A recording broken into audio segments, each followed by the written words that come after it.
Good evening, everybody.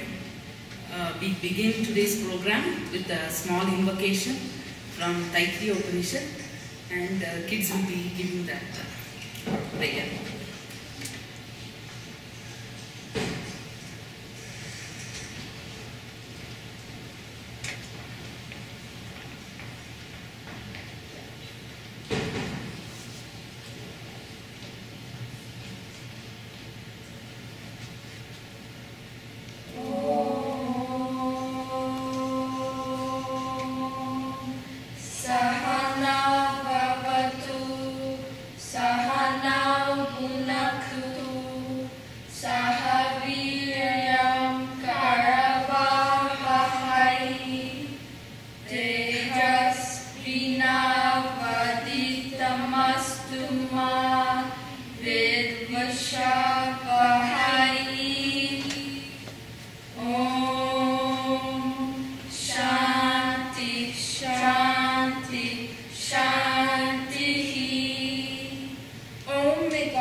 May God nourish us both with the spring of knowledge which nourishes life when awakened. May we work together with energy and vigor, cleansing ourselves with that flow of energy for the knowledge to manifest. May our study be enlightening, taking us towards the true essence, underlying everything, and not giving rise to hostility by constricting the understandings of the essence in a particular manifestation only. Om, peace, peace.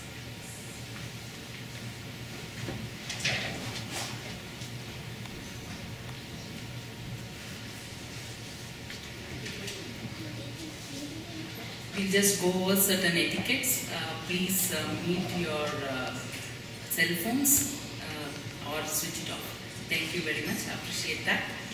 And so today we are all assembled here to be in the presence of a world-renowned dynamic monk, Swami Sarvapriyananda. He is known for lucidly presenting the inscrutable concepts of Vedanta in simple layman terms. He is currently the resident Acharya of the Vedanta Society of New York. But he travels to the various cities in the US, India and abroad due to the sheer public demand for his talks. He is aptly named Sarvapriyananda, which means one who is loved by all. Since his childhood, about 10 years of age, he has always had two main interests: to become a pilot or to become a monk as a seeker of God. The second desired took hold of him, and after getting his MBA at the age of 23, he became a monk with the Ramakrishna Mission. He has managed the schools and colleges operated by the Ramakrishna Mission, and he has spent time in the Himalayas as a wandering monk. His talks at IIT Kanpur, a famous college in India, catapulted him to the world stage, and the rest is history. So without much ado, I present Swami Sarvapriyananda.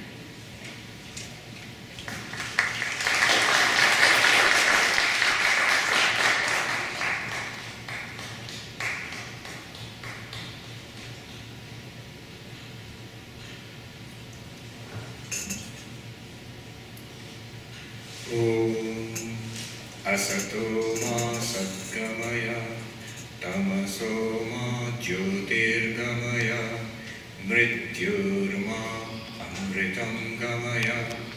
Om Shanti Shanti Shanti. Om, lead us from the unreal to the real. Lead us from darkness unto light. Lead us from death to immortality. Om, peace, peace, peace.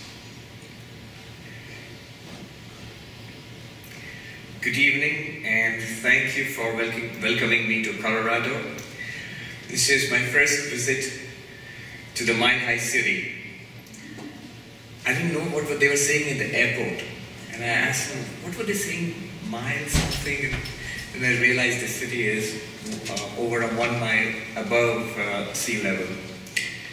Well, we're going to talk about some pretty stratospheric stuff this evening. The way this will go is, I will present what I have to present this evening, and then we will go into Q&A. You ask your questions and I'll try my best to respond. So what is the subject? Lalita ji, very conveniently for me, left it open. She just said spiritual talk. So I thought about it. And there's one of my favorite passages in the Upanishads. You know, the philosophy of Vedanta is based, the root texts are the Upanishads. So among the Upanishads, there is one Upanishad called the Taittiriya Upanishad.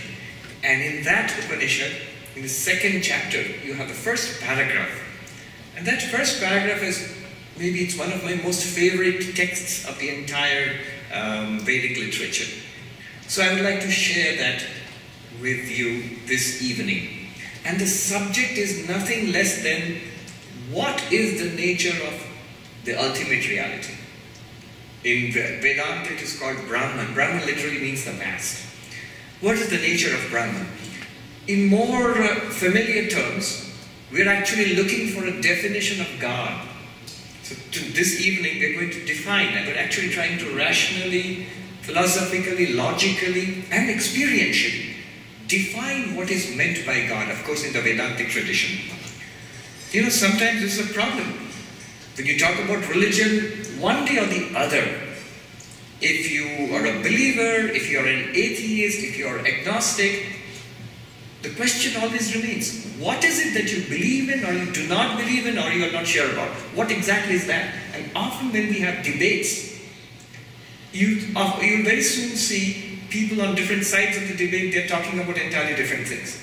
Or they're not even very sure what they're talking about. So it's always very interesting to explore the concept of God. And in Vedanta, this is done with tremendous philosophical rigor, as we shall see. In a most unlikely source, David Bentley Hart, who is a theologian of the Eastern Orthodox Christian Church, he's in England. David Bentley Hart, he has a book, God as Being Knowledge Bliss, or Being Consciousness Bliss. That's, I'm paraphrasing the subject, but it's David Bentley Hart. He says that when we talk about debate the existence of God, and the book is a little polemical. It's directed against the new atheists, you know, Dawkins, Hitchens, and so on. So he says when we debate it, we need to have a very clear, sophisticated understanding of what we are trying to debate. And then he says there is no more sophisticated understanding of the divine than you find in this, in the Indian philosophy of Vedanta. And the titles of his chapters are Sat, Chit, Ananda, Being, Consciousness, Bliss. Those are the titles of his chapters in the book. He also says, this is the deepest understanding of God that we have got in any religion. So it's not just that we are taking a concept out of Hinduism. This is the deepest, most profound understanding of God that we have across the major traditions, religious traditions of the world. So maybe about an hour in which we have to plumb the depths of the infinite. Let us see how we do. This subject, I was reading, just by the way, I'm reading this book by Jim Holt, and I strongly recommend it. It's the biggest question of all. Why does the world exist? That's the name of the book. Very interesting book. He's a journalist in Manhattan. He takes up this question, why is there anything at all rather than nothing? The universe need not have existed. Why? And then he goes on with this question to scientists, to physicists. He meets Steve Weinberg, a number of Nobel Prize winners. He goes to Roger Penrose. He goes to philosophers. He goes to theologians, and so on, and asks this question. And it's a brilliant survey of cutting-edge thought in philosophy, in science, in theology. So it's really worth, that book is really worth going through. It's very well written. My point is, why I raised that is, towards the end of the book, he's talking to one of the most brilliant philosophical minds of our age, Robert Nozick. I think he passed away recently, I'm not very sure. Anyhow, they're discussing the question of existence, and then the philosopher says, well, maybe the Hindus have it right, Atman is Brahman after all. After all the discussion, he comes to this position that maybe Atman is Brahman, and Jim Holt sort of considers it for a paragraph and says, no, that's too crazy. We are not going there. So this evening we are going there. The text I'm going to base my talk on this evening, I'll chant this Sanskrit first, it's beautiful Sanskrit, then I'll give you a free translation, and then we will go deep into it. The Sanskrit goes like this. Brahma vidapnoti param tadeshabhyukta satyam jnanam anantam brahma yo veda nihitam guhayam parametyoman soashnute sarvan kaman sah brahmana vipashchiteti. That's the text. Let me give you a translation before we go into it. The first line, I think it encapsulates the essence of Vedanta. Brahma vidapnoti param. The knower of Brahman attains the highest. The knower of Brahman attains the highest. When you hear that, immediately three questions come to our minds. What are the three questions? One is, what is this Brahman they are talking about? And that's going to be the subject of this evening's discussion. The second question is, the knower of Brahman. That's interesting. How do you know Brahman then? What's the way? And third, attains the highest. What do you mean? What is the highest? What is possible to attain in human life? So these three questions. What is the ultimate reality? How do you know this ultimate reality? And what do you get out of the entire exercise? And the answers are given in the next few lines. What is Brahman? The answer is Satyam Jnanam Anantam Brahma. Brahman is infinite existence consciousness. Brahman is infinite existence consciousness. Now what does that mean? That's what we will explore this evening. But quickly, the other two questions, which do not concern us today. The second question was, how do you know this Brahman? Because you said by knowing Brahman you attain the highest. So how does one know this Brahman? The second line tells us the answer. Literally it means the one who realizes Brahman in the sacred space of the cave of the heart. So you have to know, it's a poetic way of putting it, but what it means is simply this.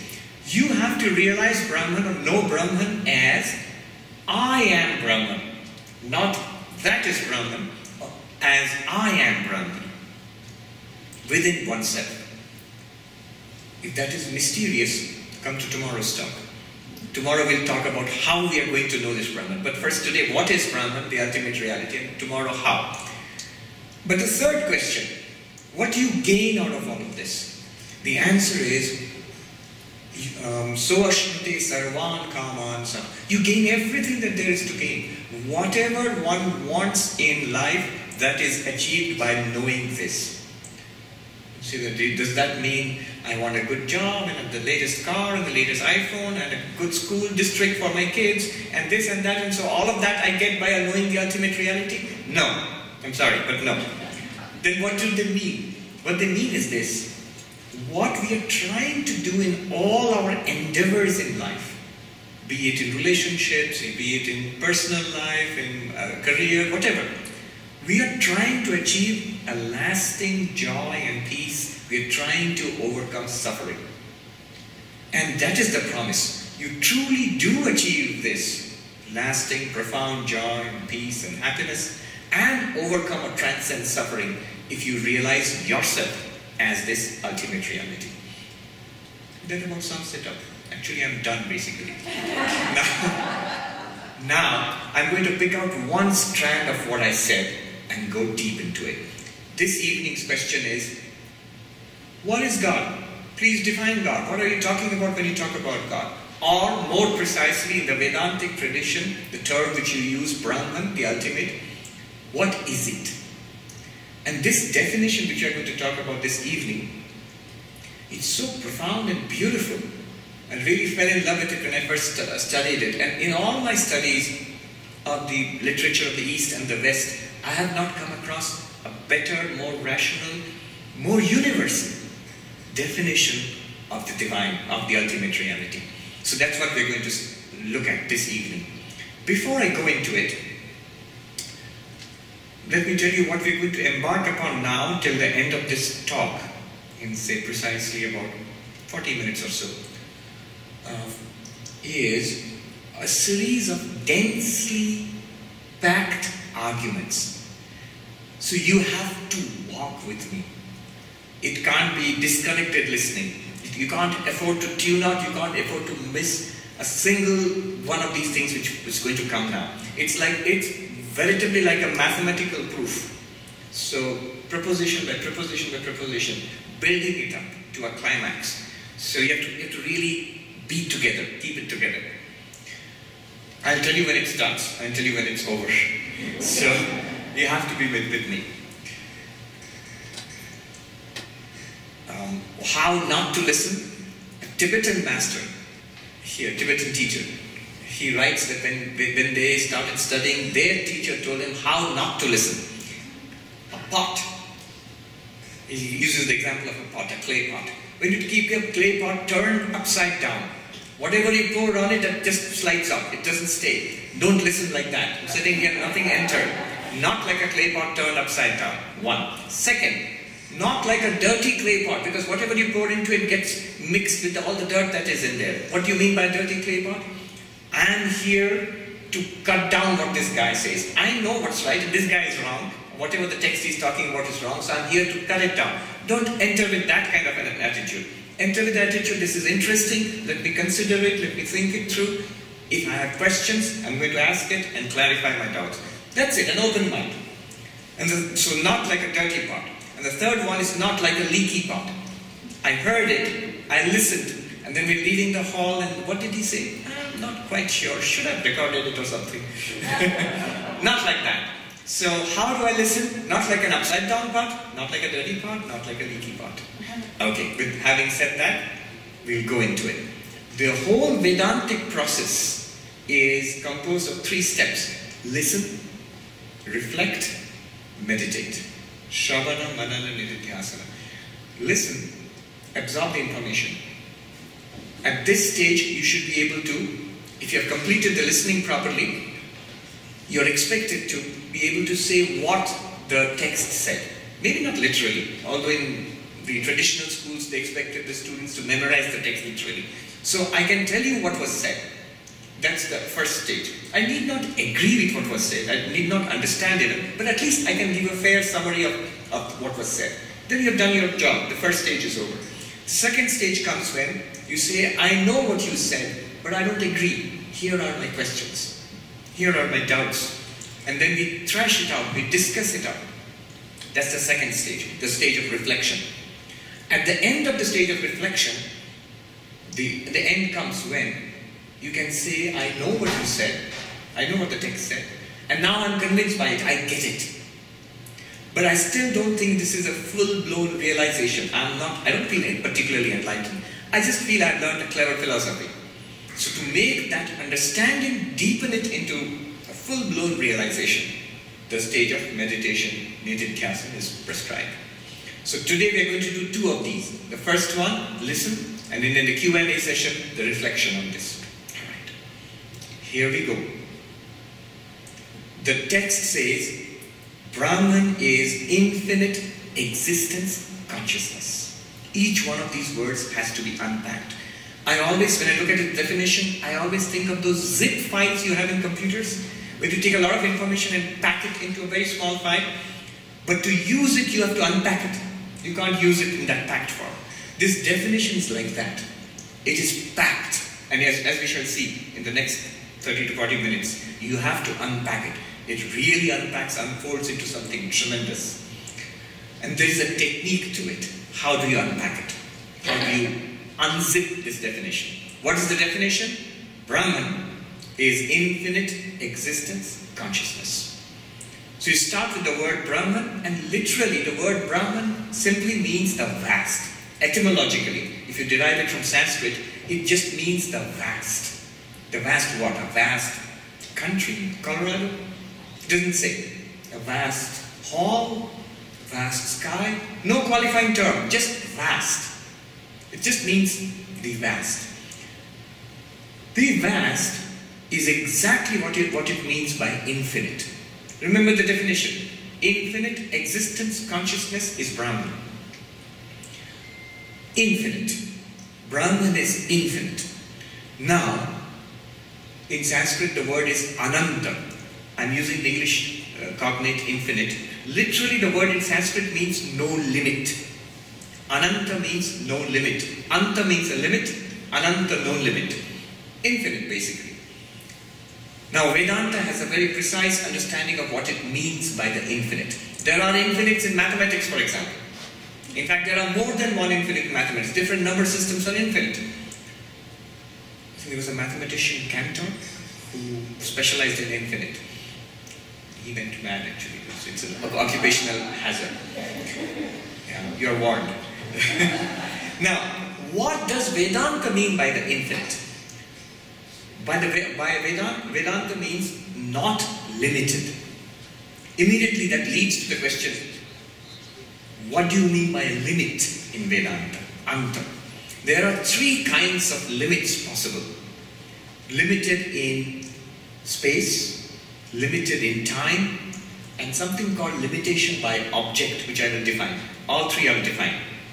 And Vedanta says Brahman is something which is not under these three limitations. What kinds of limitations? Brahman is infinite. Infinite means no limit. What are the limits? Space, time, object. I'll explain. And Brahman being infinite does not have a space limitation, does not have a time limitation, does not have object limitation. What does that mean? First, space limitation. In a very, very simple way. Entities are limited in space. Just look at this hall. Here I am. The fact that I am here, this person, this body, means it's not there. You are here means that you are not on the freeway or at home. You are located in space. There's a certain extension. This is where this entity is, and this is where it is not. So it's a limitation. It has a beginning in space here, and it has an end in space here. Beyond this is not this object. So limitation in space. Every entity that we know, physical entities, have limitations in space. They are located. What would it mean if a thing does not have a limitation in space? What do you think would happen to a thing which is not limited in space? It exists, and yet it's not limited in space. It would be all-pervading. There would be no space where it is not. All-pervading. It is infinite in space. Wherever there is space, it must be there, because it's not limited in space. There's no place where it is not. So Brahman in Sanskrit is Sarvapyapi, all-pervading. Why? Because it is not limited in space. Some of you might think that, yeah, this is all theoretical. Does such a thing exist? This definition, the beauty of this definition is, first it will define, and then root it in reality. It will actually point out that this thing exists. Almost undeniably so. So we'll come to that part later. But first, let's get the idea of the infinite clear. First idea is not limited in space. Not limited in space means all-pervading.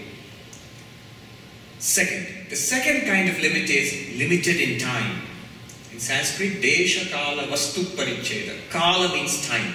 Limited in time. Everything is limited in time. What does that mean? Things have their beginnings, things have their end. Even this Vedanta talk, I could go on, but still it's going to have its end. It had its beginning, it's going to have its end. Things are created and destroyed. Days begin and end. People are born and then they die. So there is a limit in time. Before this time did not exist, after this time will not exist.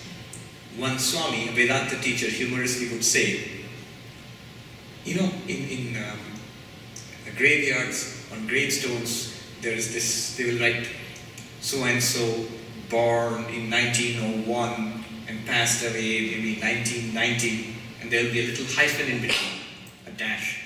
So this Swami humorously remarked, what is life after all?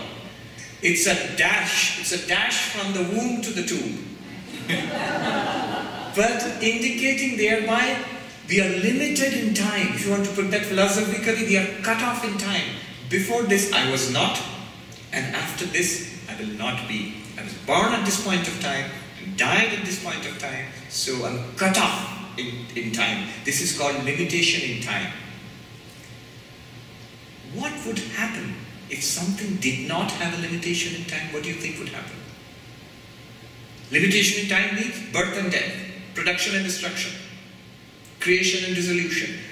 What would happen if an entity did not have a limitation in time? Eternal, correct? There would never be a time when it was not, and there will never be a time when it will not be. It will always be. Whenever there is time, it is also.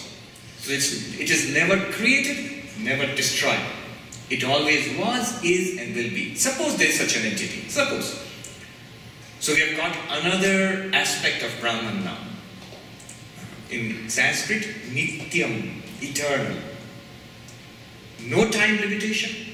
Brahman, if such a thing is there, must be eternal. What was the first conclusion? All pervading, everywhere.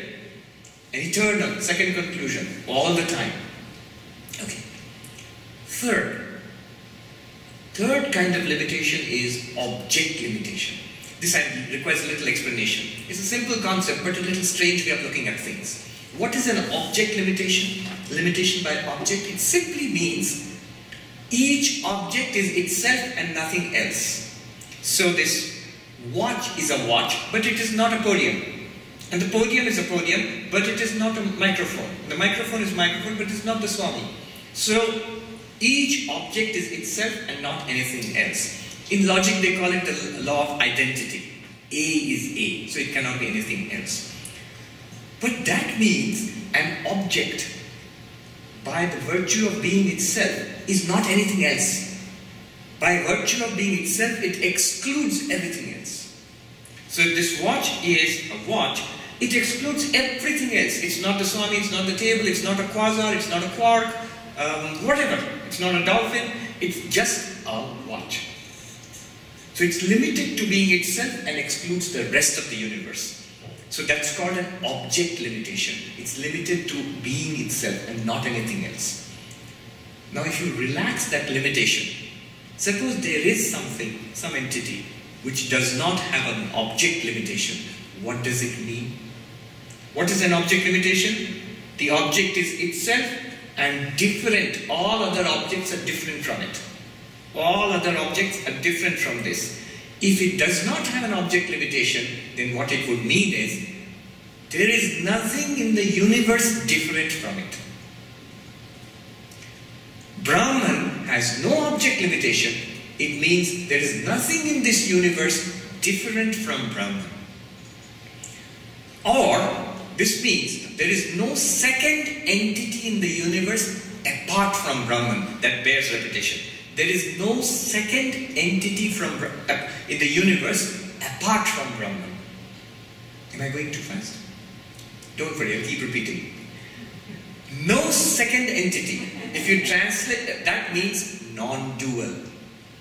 Brahman is non-dual. There is no second thing apart from Brahman. Whatever we can see, hear, smell, touch, whatever we can conceive of in this universe must be in some sense Brahman.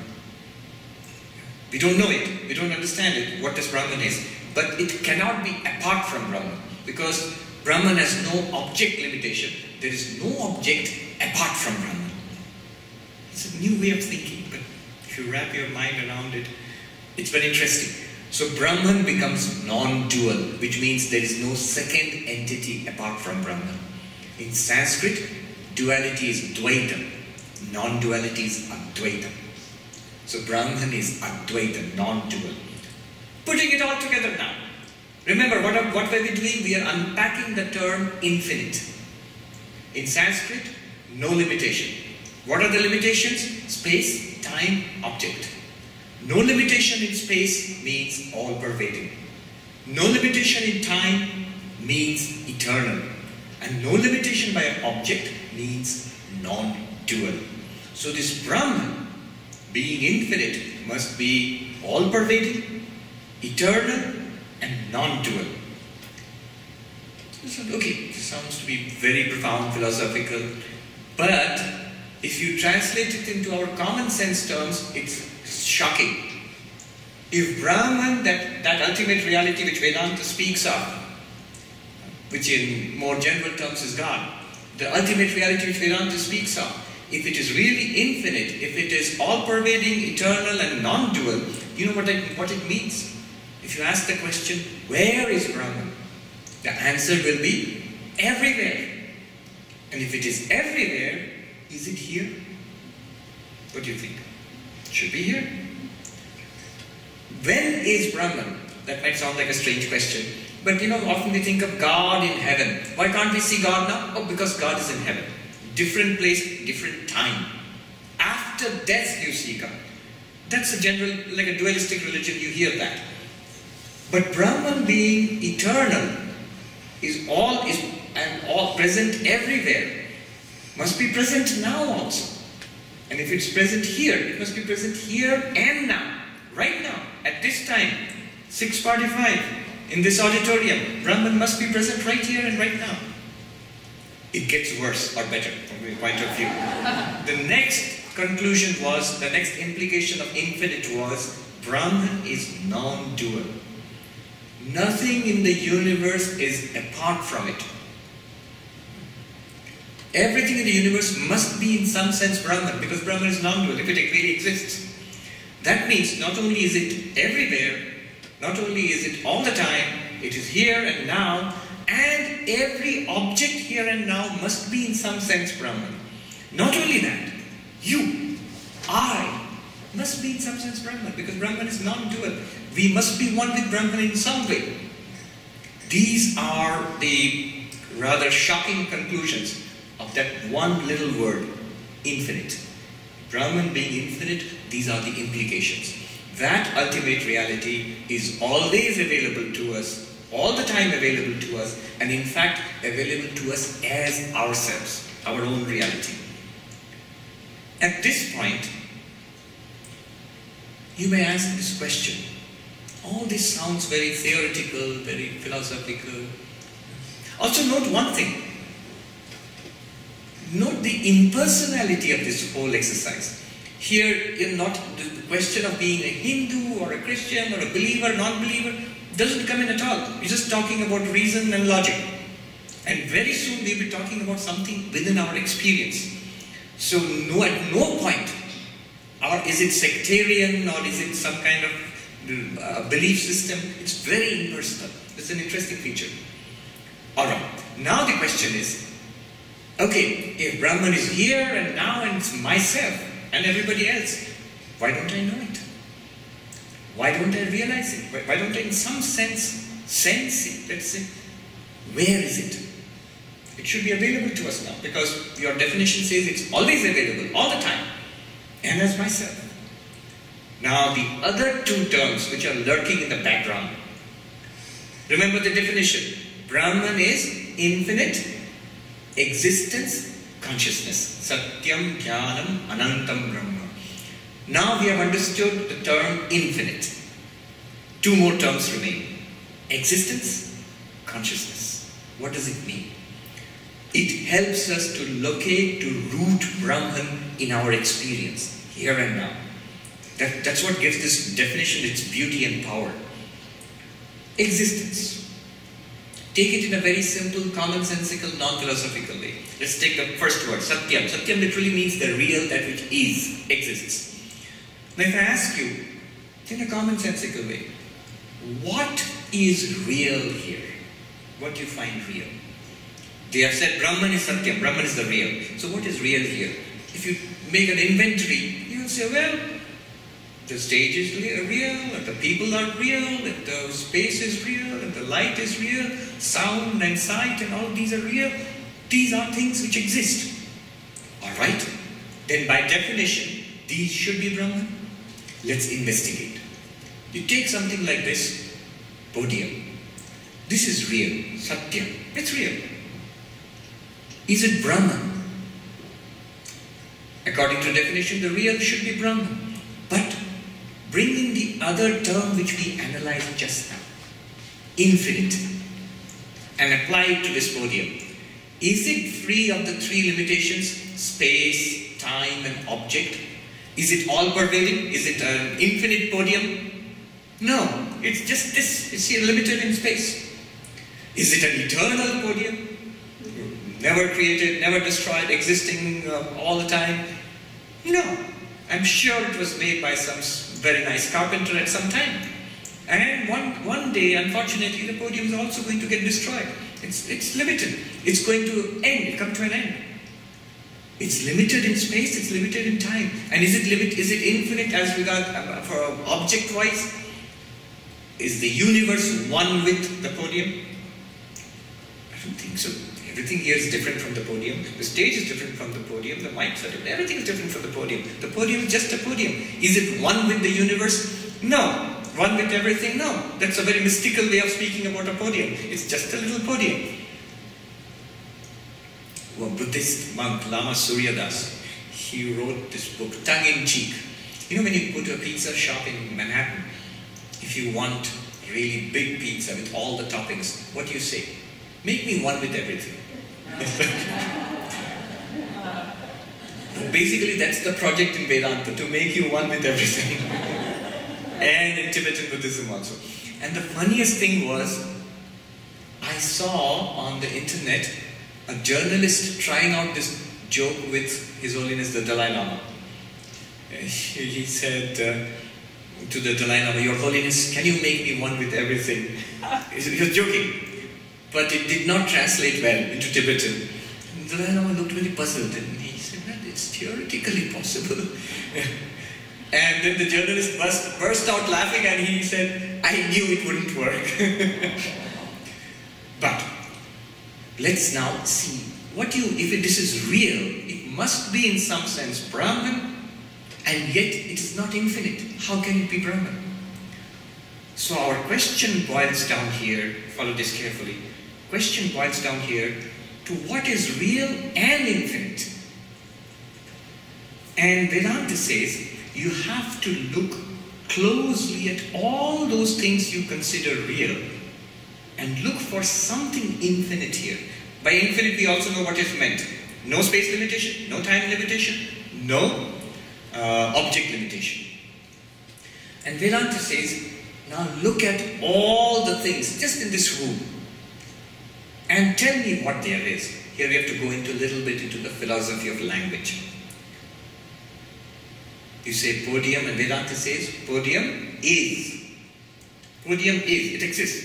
That expresses the fact that podium is real. Because if I say elephant, you will immediately say is not.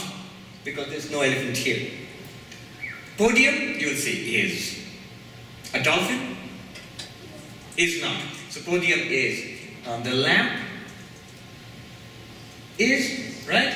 The stage is. And the light is. And the hall is. And the people are, or each person is. Now if you write it down, you will notice, Vedanta points out, when we experience something as real, there are actually two experiences there. We have them together, and that's why we don't see them separately. Can you identify the two experiences? Podium is, stage is, lamp is, man is, woman is, hall is. What is the common experience running through all of them? Can you tell me? Is. If you look at the language, is this being, this existence, this sense of isness. You have it every time you experience something which you call real. We normally don't think of it that way. We think this thing exists. And it has the property of existence, you might say, very loosely speaking. But Vedanta says, can you look at this thing in a slightly different way? Think of the ocean with its thousands of waves. Now, let me ask you, do the waves contain water, or are the waves in water? You might immediately say, yeah, there are waves with water in them. But literally that's not true. It's the waves which are, it's the water which is appearing as waves. Isn't it true? Before it was a wave, it was water. When it is a wave, it is water. And when the wave subsides, it's still the same water. Water is more fundamental than the wave. It's an ocean of water out there, which occasionally breaks out into waves big and small. Is that a more accurate definition? More accurate description of the ocean? Alright. Now, can you look around and see yourself in an ocean of isness? And this ocean of isness breaks out into little waves as this person and the person next to you and the chair you are sitting on, and a big wave is this hall, and so on. Everything here which exists, consider it as an ocean of isness, and every entity as a little wave coming up in that ocean of isness. Are you with me so far? No? Okay, doesn't matter. We'll forge ahead. It's not so difficult. Now, the next step is consider the isness itself. Not just theoretically, feel it, it's here. We are in it. You just have to change your paradigm of thinking. Instead of saying that the chair is, you have to murder English and say isness chairs. Something like that. Vedanta looks at it that way. Now consider this isness, this pure being, the existence of things. Just the existence, not the thing itself. Just the existence of everything. This existence, let me ask you, where is it? Where is it? Everywhere. Is it limited in space? No. If there is space, look at the language. Space is. Isness is there. If you take is out of it, then space will disappear. If there is somewhere something which does not have that isness, it will disappear because it is not in that case. Literally, it's what mathematicians might call a trivial truth. A tautology, they might call it. To exist, you must have that isness. That's the very definition of existence. So this isness is there everywhere, not limited by space.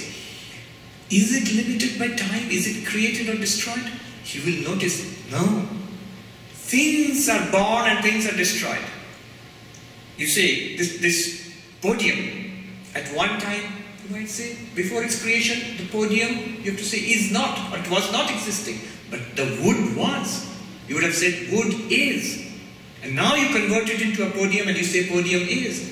Later the podium might be destroyed, you might be left with kindling for fire, but still you would have to say, the kindling is. If pound it into sawdust, what would you say? Sawdust is.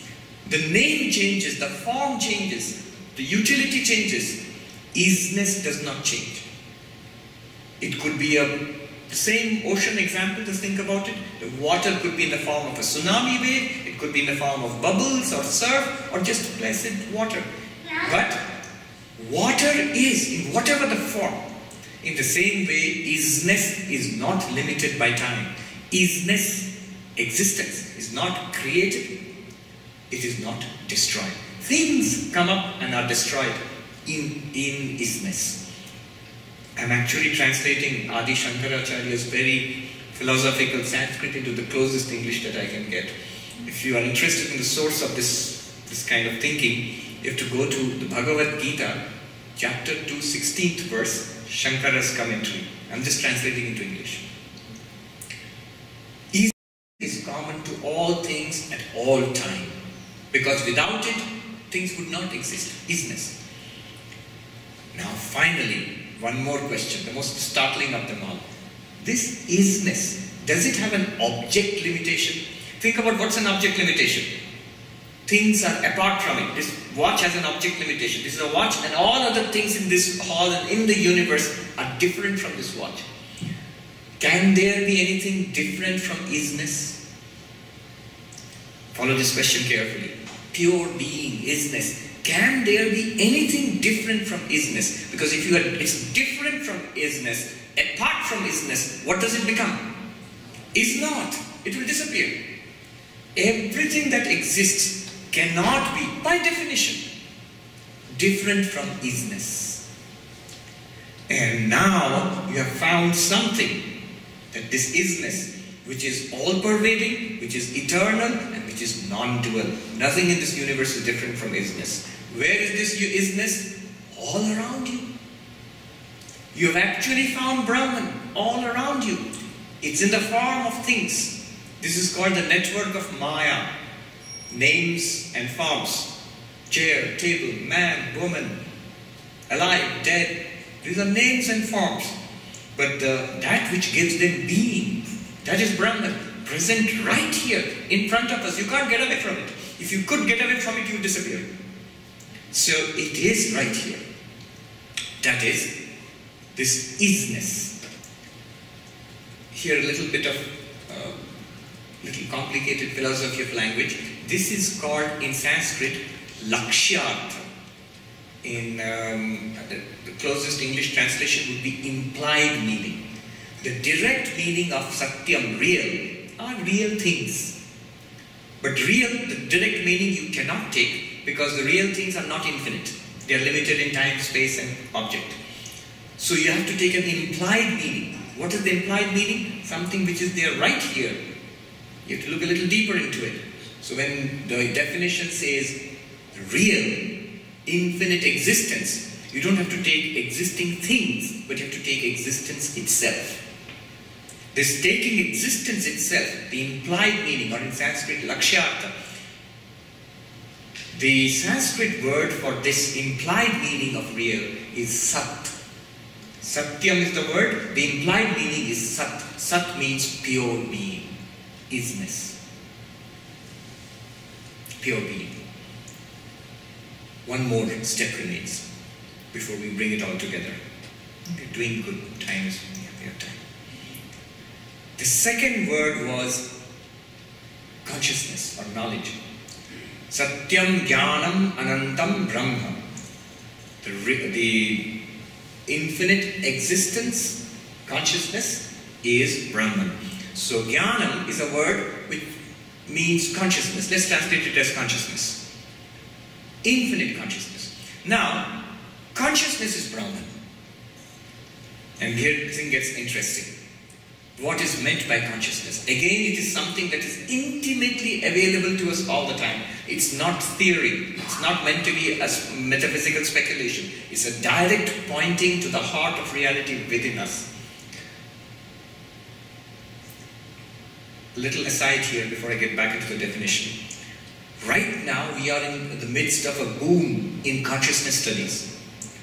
Last 20 to 25 years, scientists, neuroscientists, people from AI, people, philosophers, people, linguists, philosophers of language, they have all become interested, psychologists of course, they've become interested in the subject of consciousness. It was not so 25 years ago, but now it's a booming subject.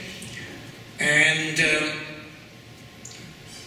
the key question in consciousness studies in the world today is what is called the hard problem of consciousness. This was proposed by David Chalmers, who I didn't know he was like a neighbor to us in Manhattan. I found him in the New York University Mind Brain Consciousness Unit. He's the head of that. He's an Australian philosopher, a very interesting man. He coined the term the hard problem of consciousness. What it is basically is that how can a physical system like this, how can a physical system, the brain is a physical system, biological system, but a physical system, how can it have this dual aspect that it is a physical system and yet it generates first-person experiences, subjective experiences? It is something like it is to be myself.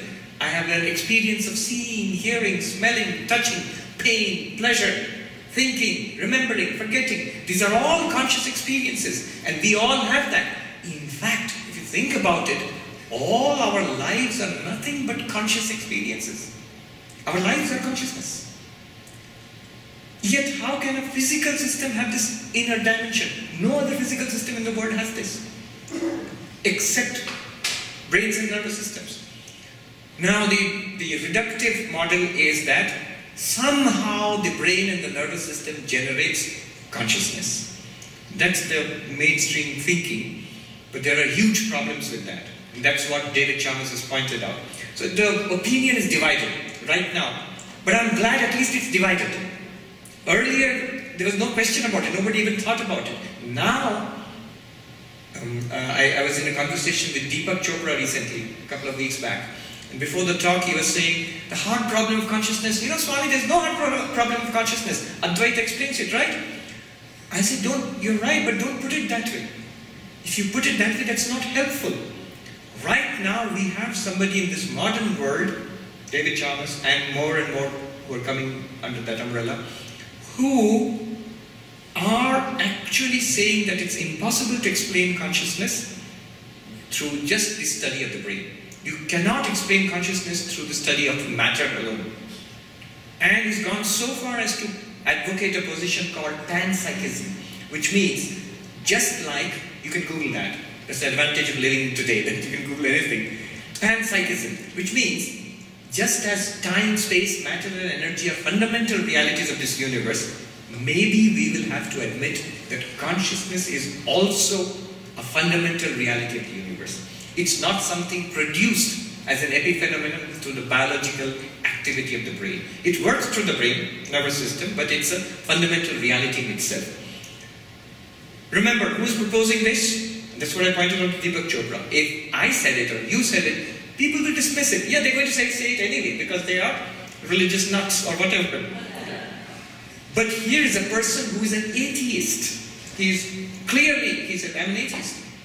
He comes with good scientific credentials. He is absolutely going on reason, logic and experience. He says you cannot. There's a problem in principle in trying to reduce consciousness to matter. It does not work. And so he talks about something called panpsychism. He doesn't probably know this, but what he defines as panpsychism, and there are TED Talks, you could look him up, David Chalmers. The way he describes panpsychism is exactly what the ancient Sankhya philosophy of India did. Sankhya philosophy is, there are two ultimate realities in the universe, consciousness and the rest of nature. That is, Prakriti, Purusha and Prakriti inside. Consciousness and its objects, literally, consciousness and its objects. Exactly what David Chalmers is trying to say, and I told Deepak Chopra it's valuable that he's coming independently to this. If he was just repeating what you said and I said, it would not be valuable. It's really important and validating that he's opening this debate and it's become such a big issue. And of course there are people who completely deny that. Daniel Dennett and many others are there. They say it's the brain and that's it, nothing else. How? Give us time, we'll find out. I would say, and David Chalmers would say, Vedanta, and in fact in a broader sense, all of religion would say that you will not be able to do it. Often scientists ask for this. Give me one testable hypothesis where the truth of religion could be, in some sense, validated. I'm going into very shaky ground here, but I would say this problem, the hard problem of consciousness, is that testable hypothesis. You cannot satisfactorily explain consciousness. But anyway, it's a very deep subject. Here, the Upanishad says Brahman is consciousness. But what consciousness? Infinite consciousness. Now, let us quickly look at this and we will wrap it up. What do you mean by consciousness? I ask you, what do you mean by consciousness? And you would say in a simple way, the best way is that here I am listening to you, this is consciousness. I'm awake, and at least I think I am, I'm sitting in this auditorium, that is consciousness. Even if I'm not awake and I was dreaming this would be a kind of consciousness. I'm aware of myself, self-consciousness. So hearing, smelling, touching, tasting, dreaming, waking, all this is consciousness. Let's apply that definition, infinite. Are these consciousness events infinite? Is my knowledge here, my experience here, everywhere? Do all of you have the same experience? No. It's located in space, in some space at least. Is it eternal? Does every consciousness experience, you're seeing this lecture, is it going to be an eternal consciousness experience? No. Every consciousness experience has a beginning and an end. Is it limited by an object? Yes. Every consciousness experience is different from the preceding one. Right before this, you had an experience of the freeway. Now you're having an experience of the lecture. And soon you'll again have an experience of the freeway. Each experience is different, limited in time. Definitely not infinite. You see, I'm applying the same logic here. Then what is infinite about consciousness? Because without being infinite, it cannot be Brahman. So what is infinite about consciousness? Look at all these experiences. The same way, you have to take the implied meaning. Look at all these experiences which we have throughout our days. Notice something. What is common to these experiences and what is changing? You will note that the object of the experience changes. You eat a cookie, you're watching the freeway, or suppose you're sitting and eating a cookie and watching a TV. So you're seeing something on the TV, you are tasting a cookie, feeling the warmth of your chair. So you have different experiences. The taste, the sight, the sensation of sitting there, they're different. But what is common to all of them? This awareness, consciousness. In each case, aware or conscious of the taste, conscious of seeing XYZ, conscious of the sensation of warmth and cold. All the time, throughout our day, the movie of consciousness plays and the characters and objects in the movie keep changing. But the light in which the movie shines, that light is constant. An example used by Vidyaranya, a great Advaita master in the medieval, about 700 years ago in the south of India. He says,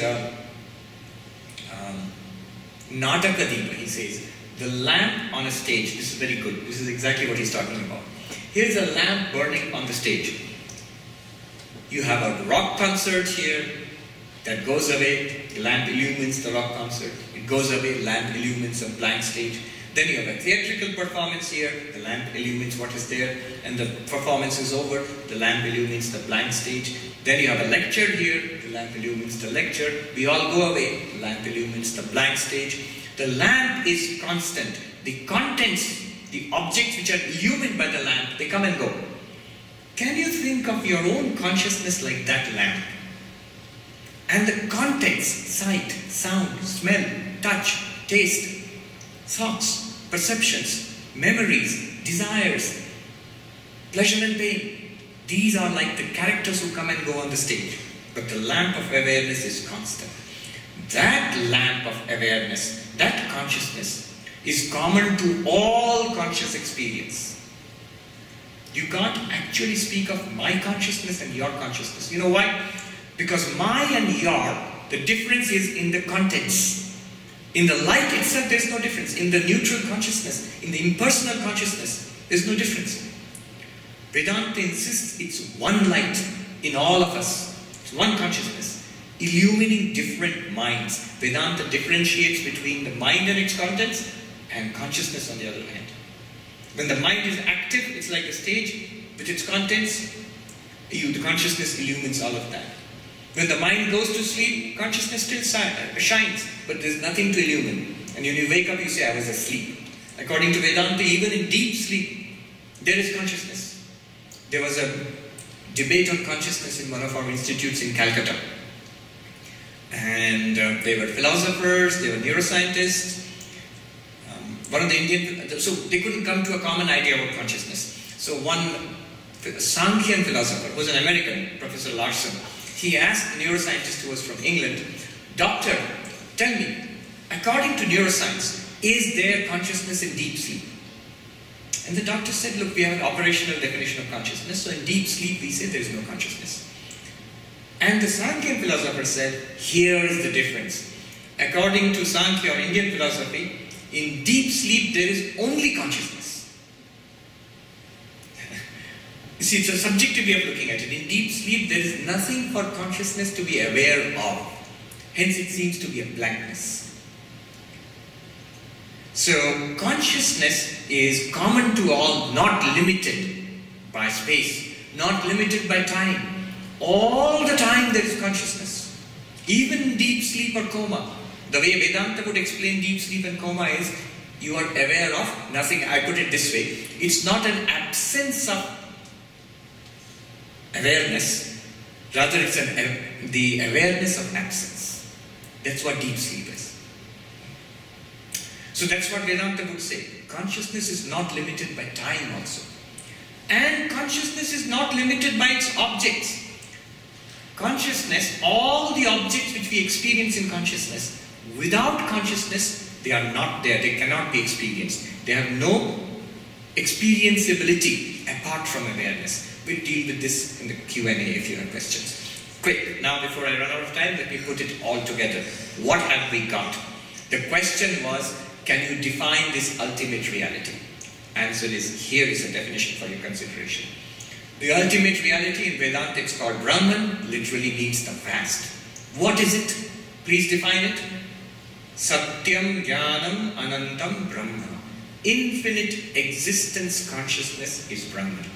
What did we do? There's a technique to go about it. First take the word infinite. What is infinite?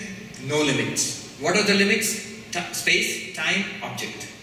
No limit in space, all-pervading. No limit in time, eternal.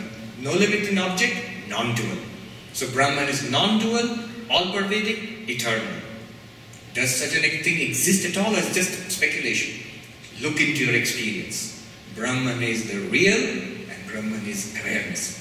What is real? You take all these objects, and then you see that none of them fit the definition of infinite.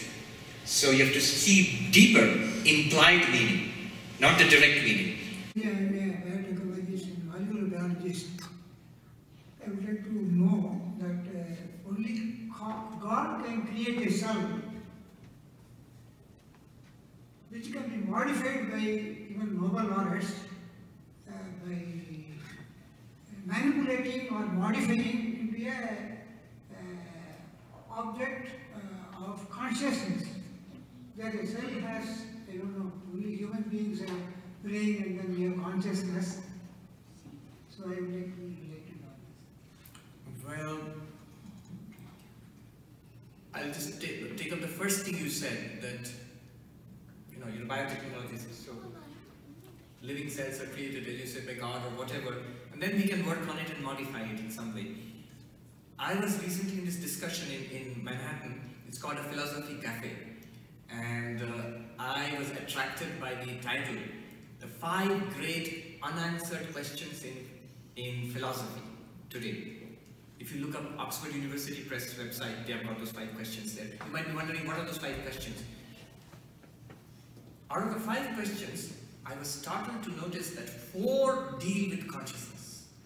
That's so important. What are those 5 questions? First question is, do we have free will? I'll come to your question.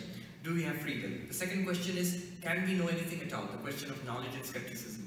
The third question is, wait for it, who am I? A very Vedantic inquiry. The fourth question is, what is death? Not in a physiological sense, but as a conscious entity. For me, what is death? And then the last question was not directly related to consciousness. It is the question of justice. So 5 questions. You can look it up. And there, the professor who was guiding the discussion, he was a professor of philosophy, but he's a biologist, coming from the same background as you, sir. And he said something interesting. The question was asked that if we understand consciousness, he says it can all be reduced to the brain. His position, and he's very much against David Chalmers' position. I said, David Chalmers speaks about the hard problem of consciousness. What's your take on it? And he said, oh, Chalmers, he gets one idea after another, each worse than the previous one. So he would like to reduce the whole thing to brain. That's what he wants to say.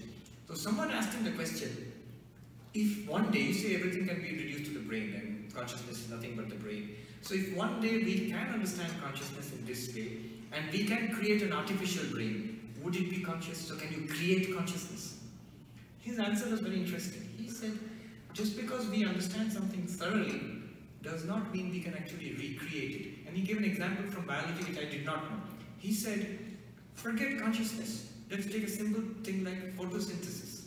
And he says, now we understand it very, very well. He says, down to the quantum level we can understand it, photosynthesis. But can we ab initio? Can we start a photosynthetic reaction without taking any materials from nature? No, we can't do that. Even after understanding it thoroughly, nobody can do this without taking help from already living cells in nature. So, which is interesting. I didn't know that couldn't be done. One physicist, in fact, he told me this joke that a scientist came and told a minister, you know, Father, we have finally created life. You see, you always say only God can create life. We have finally created life in the laboratory. And the pastor was taken aback and shaken. He said, show me. Come. He takes it to the laboratory and he says, first we take some earth. And the pastor said, get your own earth.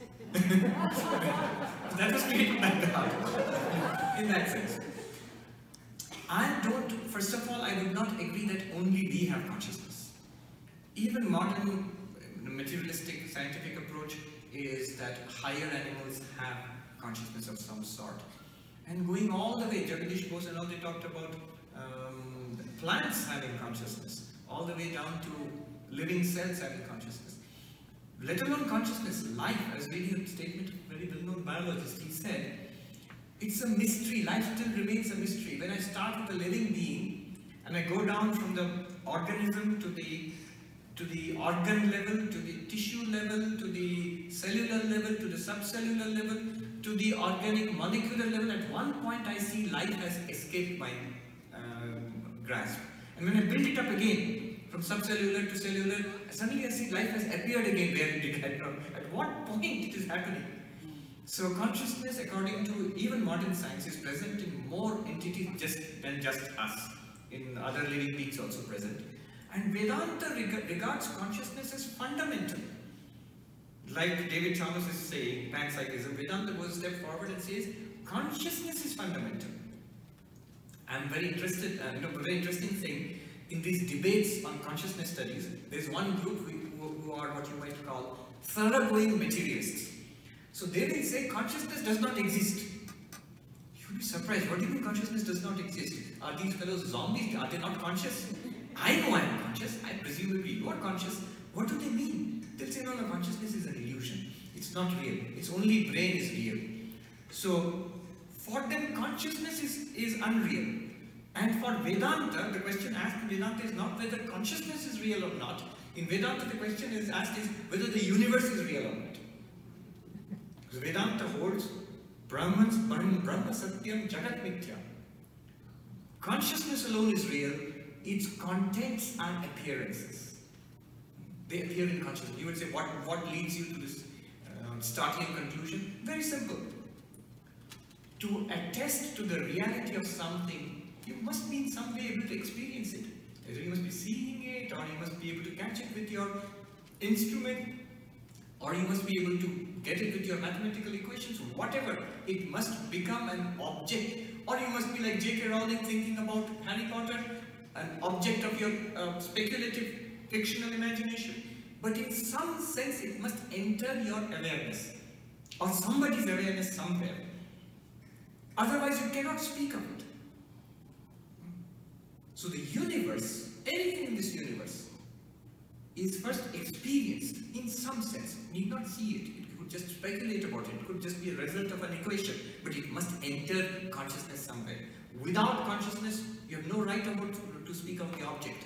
So the object has no independent validity of its own.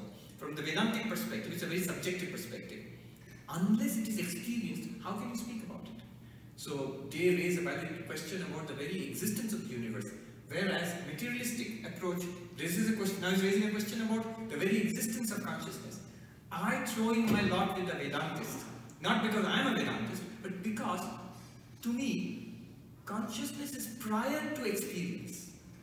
I must be conscious to experience, whether it is I'm a theist or an atheist or an agnostic or a scientist or a believer, whatever I am. First, I must be conscious. Some kind of awareness must be there for all this to take place. Questions? Yes, there's a question here.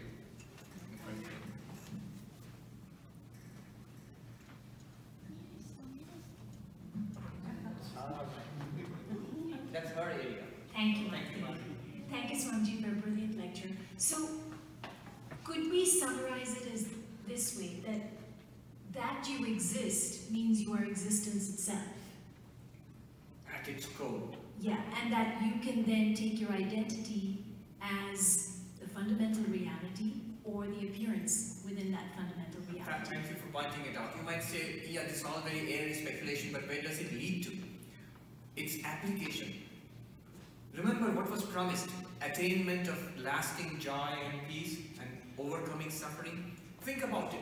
All suffering is at the level of name and form, at the level of appearance. Suffering is at the level of the body, suffering is at the level of the mind, but not at the level of isness awareness. Because even the suffering will become an object to that isness awareness. Isness awareness is the ground which enables the whole of existence, all of these things to appear and to exist and to disappear. So as that ultimate reality, you always were, are beyond the very possibility of suffering. The whole thing is, that's the, if you want to summarize the whole thing, shifting the reference of the I from the body-mind to that existence, isness awareness. I'll repeat it again. Shifting the reference of the I. What do you mean by reference of the I? Words refer to things. When I say watch, watch is a word. It refers to this thing. When I say I, or you say I by I mean the vertical I, not this one. The vertical I, when I say I, what does it refer to? Normally we say I, you are in trouble because this thing is going to age and become diseased no matter how much gluten-free and how much yoga you do. Gluten-free and yoga is good. I was in LA, in the center in Hollywood. When you drive up to the center, outside there's a big billboard on the freeway which says gluten-free vodka. like that would help. Whatever. But this body is going to age and decay and die. The moment I take my stand in this is who I am. Body is old, I am old. Body is aging, I am aging. Body is diseased, I am diseased. There's a stomach ache, I have a stomach ache. If you take your stand in the mind has desires and frustrations and jealousies and pettiness, mood swings. I am depressed. Instead of saying there's depression in the mind, I, the consciousness, reveal the depression in the mind, in which case you usually fly away, the depression. Depression needs you to subsist, it needs you to sign up on it. You have to be depressed for depression to work. If you say, there's depression, welcome, have a cup of tea. It will say, this is no fun at all, I'm going. Alright, namaste, good, goodbye. If your consciousness, remember the light on the stage. So you say, welcome. Happiness, health, whatever comes, and that changes into problems and maybe illness or something. All of this, welcome, stay, goodbye. You are welcome with a namaste, give them a cup of tea to stay, and then bid them adieu. You are not stuck to anything. It comes and goes in your life. Not only that, you lend it existence. So that way you transcend suffering. This is the most profound way. It's called the law of the path of knowledge. By an insight into our reality of myself and everything else, you transcend suffering. Right here, right now. Yes. Yeah, that's a good way of summarizing it. You might ask, how are we to do this? Is there, apart from the philosophy, is there a technique that we can follow? Yes, there is. We will do it tomorrow. Tomorrow's talk is about the process. Yes, there's a question? On this side, there's a question here.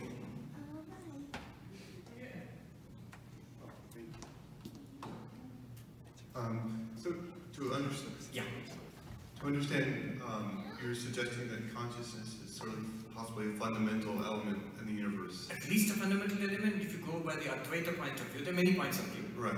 The fundamental element in the universe. So do you see it as something that's only manifests itself in a biological life form, or do you see it for like emerging AI systems in the future? Could they tap into this? We were talking about this today. Yeah, that's an interesting question, because there's a gentleman in Manhattan, he works for IBM, the Watson thing, project. So this is a question which keeps coming up, and they ask me, there are certain subtleties which are involved here, which I'll just point out very quickly for your reference. One is, now I'm taking the entire Vedantic point of view. Vedanta will say consciousness is fundamental, eternal, non-dual. It exists. It is the only thing that is really. And it manifests in many ways, through names and forms, Maya. I'm not going to that.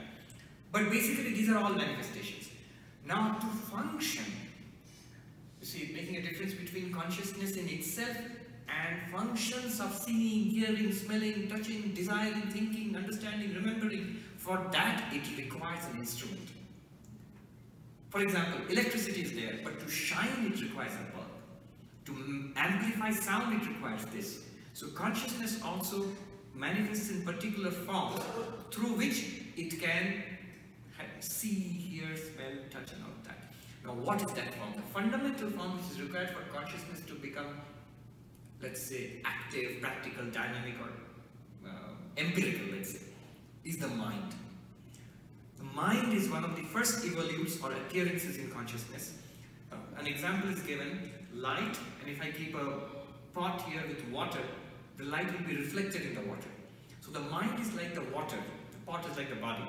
The mind is like the water which reflects and catches a reflection of consciousness and uses it.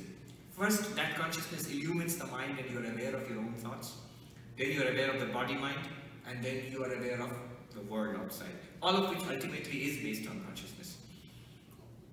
As far as consciousness Vedanta goes, that's it. The takeaway from here is the Vedanta says consciousness requires a suitable medium to become evident, to become empirical.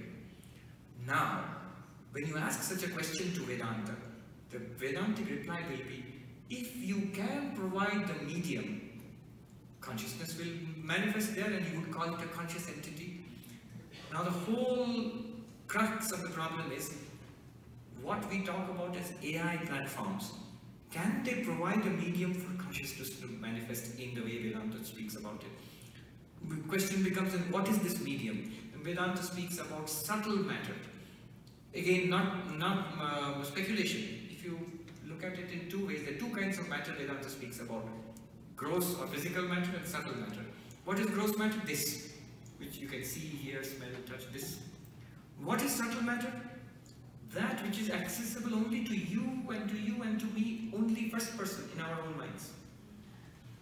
Vedanta is justified in making this division because there are clearly two kinds of experiences we are having all the time. One is a public experience, which is shared up to our own bodies. Even a doctor who cuts into this body will have a public experience of the organs here, which is everybody can share. But my thoughts and emotions, my first person experience, is also an object of experience for consciousness, but available peculiarly to me only. It's a subtle experience. So Vedanta says we are justified in talking about subtle matter and gross matter. Now if you can provide some of that subtle matter, whatever it is, Vedanta would have no objections in saying that yes, it can become conscious, it can act as a conscious entity. Now what would be that? Because right now AI, I think, it works in terms of information processing. We went into discussion of, is it complexity? It can't be that because Turing machines can be very, very simple also.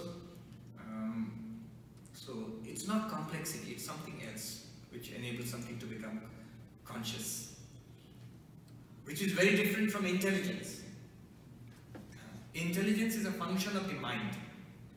When, for example, when you are working on a math problem, you get this sensation, I'm working on it, I'm not getting it, and you make a breakthrough. Yes, I got it.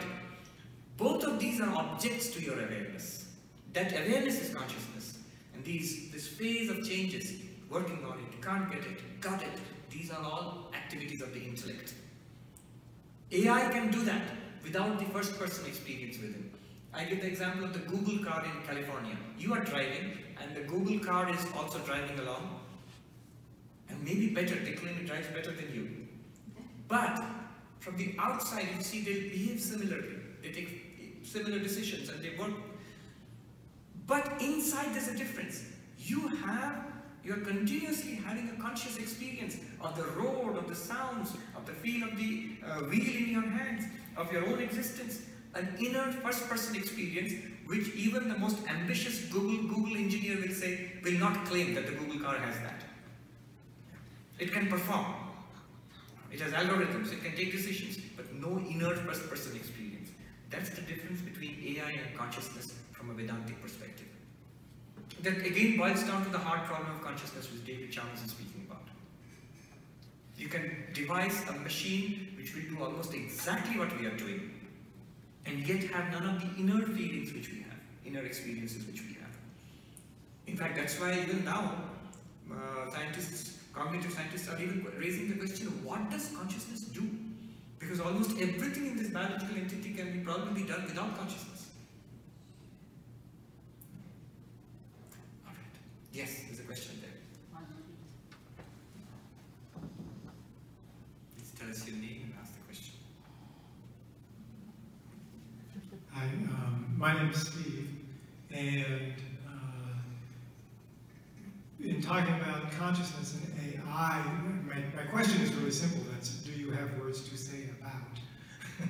And the question really is the problem with understanding quantum states and quantum systems that the quantum physicists have, where they've come up with rules to work with quantum stuff. But ultimately, my understanding, their quantum states can only be resolved when they're observed by consciousness. And as I understand it, AIs can't do it yet. So physicists can't, what happens when you have an AI look at a system that's in a quantum state is the AI now becomes in a quantum state. And until a consciousness actually assesses it, there is no resolution to the state. Right. Now, again, I'm very careful here because I've been told this again and again, but since I have no training in science, in physics beyond the schoolboy level, I'm trying to pick up some. There's so many books available now, but the books also can be a bit misleading because they're written for lay people and you get a false sense of having understood something without really understanding it in depth. So I'm very careful there because I have friends who are monks and scientists, topologists, computer scientists and all. So they tell me to be very careful when using physics to talk about Vedanta. But having said that, all from what I'm hearing, what you said just now and what I've read also, there seem to be remarkable parallels. It's like we're talking two different languages about the same thing. In Vedanta and in physics, not just Vedanta, in, I would say, Tibetan Buddhism, for example. Just as an aside, one of the fiercest critics of religion, Sam Harris, he's a celebrity and he's very critical of religion. He's one of the atheists. But he wrote this book, Waking Up, where he says there are these two traditions, Advaita Vedanta and Dzogchen Buddhism, Tibetan Buddhism, where the core claims we have to take seriously because they are provable in your own experience. We are not talking about, is it that they are loaded over with a lot of ancient superstitions and all of that, none of which I believe, but the core propositions of Advaita Vedanta and, he says, Tibetan Buddhism, Dzogchen Buddhism, he says, I have to accept it. Now, a lot of atheists became very annoyed, Richard Dawkins especially, very annoyed with Sam Harris for making even that concession to religion. But because of these reasons, there are parallels. I'll be very cautious and say there are parallels in the language of Advaita Vedanta and in the language of quantum physics, which I do not claim to understand to any extent at all. Yes, I'll just be cautious and say there are parallels. There are already books written which put the two together. I think they're too overconfident. And by being overconfident and claiming too much, what happens is you damage the cause of, this point about mapping it, the ideas of Sankhya, for example, Sankhya seems very close to the panpsychism being proposed by David Chalmers. But again, panpsychism is not at all a scientific theory. No mainstream scientist would accept it so far. But it was a project of Swami Vivekananda, that's him there. He came to this country in 1893. In his talks in the World Parliament, religions became famous in this country, and he was the first to bring Eastern philosophy, Eastern teachings in this form. I mean, he was the first Hindu monk to come to the United States. He met Tesla. Tesla used to attend his talks in in the World Parliament Religions. And later on we have records in the Vedanta Society of New York that used to come and attend talks there too. And there is a correspondence between Vivekananda and Tesla available, where Vivekananda goes for meetings with Tesla and he writes, I'm going to talk with this scientist who says that he can match the latest theories of physics with the Sankhyan cosmology. Again, shades of panpsychism and David Chalmers now. But nothing came of it because physics was not advanced enough at that time to talk about what you can talk about right now. I wonder what Vivekananda would have made of this now. At one time there must be some matching, because after all there is one reality we're talking about. So there must be some mapping somewhere. I won't go any further than that. We have time for, alright, lady here, I'll go back to you there. Yes. Here to the left. My name is Louise. You spoke of the cave of the heart. Yes. And that suggests a ground of emotion. Can you connect what you've been talking about to love as a foundation of our existence too? Yes. I'm glad you raised that question. Because after hearing such talks, I remember once somebody said, it's all to head. There's an imbalance. But true. The Upanishad, I'm glad you noted that because I just mentioned it just the once in passing and went over it. It says that you can locate this reality in the cave, in the sacred space of the cave of the heart. Yoveda Nihitam Guhayam. Guha means cave, cave of the heart. Parame Vyoman means the sacred or transcendent space in the cave of the heart. That's where you find Brahman and realize, I am Brahman. Now that is the basis of all those meditations which you do here. And later on there's a wealth of meditative techniques available in yoga, which are supposed to be practiced here, not in the physiological heart, but in the center of your chest here. You locate it there. It's supposed to be a good way of practicing.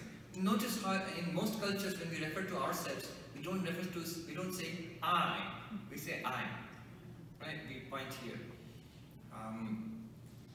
Again, the heart is generally associated with emotion. So neuroscientists would say that it comes from the brain, definitely. But the heart-centered approach is important because ultimately it's not about the intellect. Ultimately, once you have got the intellectual understanding right, the approach is through the heart. I'll speak more about it tomorrow. If you come tomorrow, raise this question again. Just here, I'll touch something on positive psychology, heart and intellect interface, and then leave it at that. The latest understandings in positive psychology have been that there's no such thing as a pure intellect or solely intellectual. It's always pervaded by emotion. Most of our intellectual decision making has a basis in emotion, in our bias, in our desires, in our wants. They continuously influence each other. That's what I've been reading at least. There was in fact a Nobel Prize also given to this psychologist, Nobel Prize in Economics. Thinking Fast and Slow, Daniel Kahneman, yeah, where he talks about intellectual processes and also how emotion affects those intellectual processes also. Yeah. So the heart and intellect are not two, emotions and intellect are not two separate things. Knowledge is being wise emotionally, and love is the best understanding. See, I'm using intellect and heart words together. Yeah. There were two questions there. I'll come to you. There. Hi, my name is Venkatram. Yes, Venkatram. So first of all, thanks for choosing to be with us today. I have this question of when a woman conceives a baby inside her, so when does consciousness enter that being? So is it when she conceives or is it... I wouldn't really be able to answer that. I can only tell you the principle in Vedanta. Okay. The moment the subtle body is active, it can reflect consciousness and then you will feel, here I am. You might not be able to think this in English, but you definitely have a feeling of awareness. So definitely a child in the womb would have some kind of primordial awareness, depending on the state of the subtle body in that baby. But at what level, at what stage, I have no idea. I mean, that's more for a matter for biologists and psychologists to discover. Vedanta looks at consciousness and how it's reflected in the mind. I'll talk about this more tomorrow, not this question of the objective approach and the subjective approach. If you listen to me carefully, you will see the whole approach is a very subjective approach. It takes your experience. It's not studying consciousness as a thing out there. This is the big gap between the scientific approach and the Vedantic approach. The scientific approach, by its very definition, it studies it in an objective fashion. So the moment you will study consciousness, you also want a phenomenon which can be measured, which can be studied objectively, out there. But do you see how peculiar this is? Because consciousness is the most intimate, the most subjective thing that we have.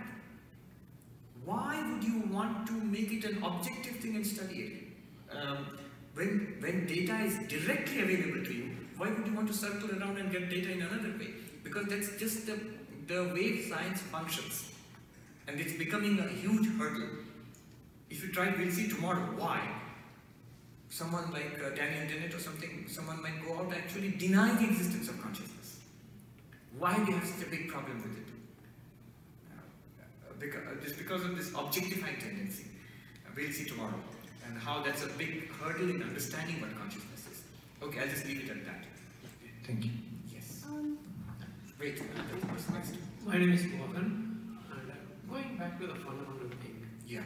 You were saying the Brahman is and its awareness. Awareness isness, let's put it that way. Right. So, looking at it from the other end, to the minute end, if the isness and the awareness exist in the now, and which is timeless. Yes. So, if I could be in the now, moment by moment, aware of it all the time, or what Buddhists would call mindfulness or whatever it is, does it mean that I am with Brahman, I am closer to Brahman, and the present moment is Brahman? Right. Now, let me give a direct answer.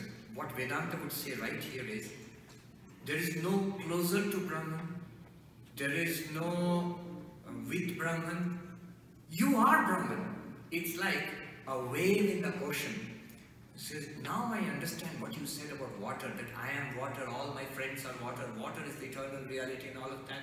Now, if I practice some mindfulness, can I be closer to water? You will say, you are water. That's the core message of Vedanta. All that you need to know is that you know that you are water. You cannot be anything else. What will happen is, if you practice mindfulness or the other meditation techniques, it helps the mind to appreciate this fact better. It does not take you closer to Brahman. You are Brahman. The mind reflects this better if the mind is calm. The mind reflects this better if the mind is pure and unselfish. If the mind is controlled, this knowledge is reflected better, or the mind arrives at this understanding more easily. That does not bring you closer to Brahman, because you are Brahman yourself. So Advaita keeps on hammering on this point. No technique will make you Brahman, because you are Brahman. You have not gone away from Brahman. Then what do all these techniques do? All these techniques, we'll see one tomorrow. All these techniques, they just remove the ignorance that you are not Brahman. That's all they do. When you actually get that enlightening knowledge,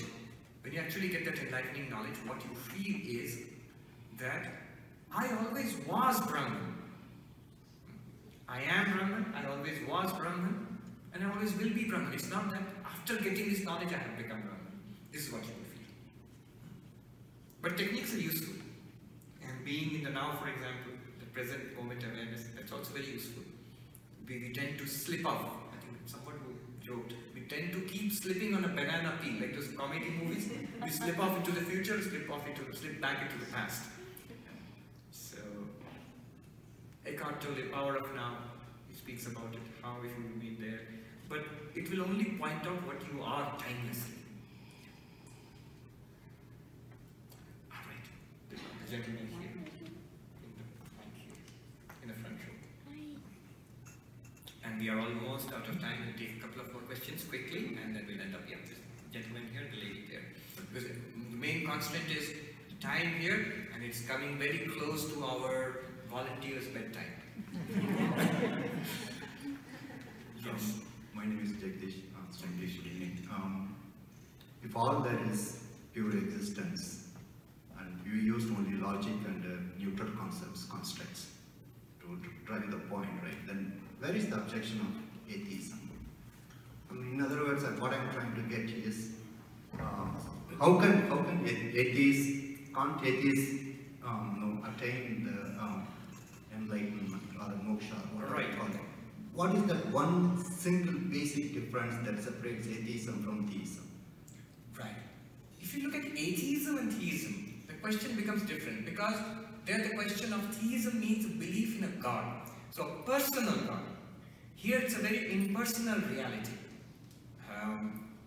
This impersonal reality, if you make a difference between yourself and it, then it can be worshipped as God. That becomes the God of religion. In Vedanta it is called Saguna Brahman. Now an atheist is a person who says no such being is there. And a theist is a person who says that there is such a being. Madhvi, let me see. Just move out from the front here.